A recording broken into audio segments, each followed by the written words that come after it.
تو ہم نے موسیقی سے بات شروع کی تو پھر وہ میں چھوڑوں گا تو نہیں نا. آپ کم از کم یہ کہ اگر آپ گنگنائیں نہیں، کم از کم آپ اپنی پسند کا کوئی گیت، کوئی نظم، کوئی ایسا کوئی غنائیہ.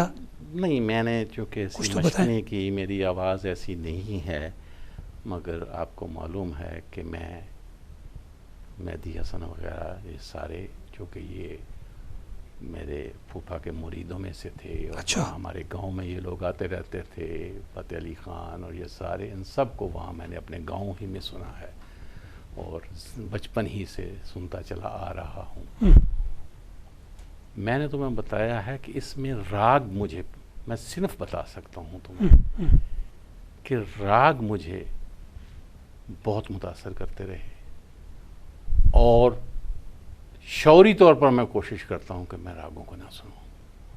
میں خوف زدہ جو ہو جاتا ہوں، اس خوف سے بچنے کے لیے، اور یہ جو موسیقی آج کل میرا بیٹا یا دوسرے لوگ گاڑی میں لگا لیتے ہیں، میں فوراً ان کا سوئچ آف کر دیتا ہوں. بھائی یہ موسیقی نہیں ہے، اس کا کوئی اثر نہیں ہے، اور جب تک اثر میرے اندر کوئی احساس نہ پیدا کرے اس وقت تک کوئی چیز نہیں ہے. آپ سے تو ماشاءاللہ آپ پورے ایک ادارہ ہیں، جیسے کہتے ہیں کہ شخصیات ادارہ ہوتی ہیں، آپ بے شک ایک ادارہ ہیں، اور اتنا کام ہے آپ کا کہ آپ سے تو سارا دن ساری رات گفتگو ہوتی رہے تو ختم ہونے والی نہیں ہے. آپ سے جن موضوعات پر گفتگو ہوئی بہت لطف آیا، اور مجھے امید ہے کہ ہمارے ناظرین نے بھی، ہمارے دوستوں نے، اہل علم و ادب نے استفادہ کیا ہوگا. اور ڈاکٹر صاحب بہت شکریہ آپ کا، تھینک یو ویری مچ. آپ کا بھی بہت شکریہ. تشریف لائے، ہمیں وقت دیا.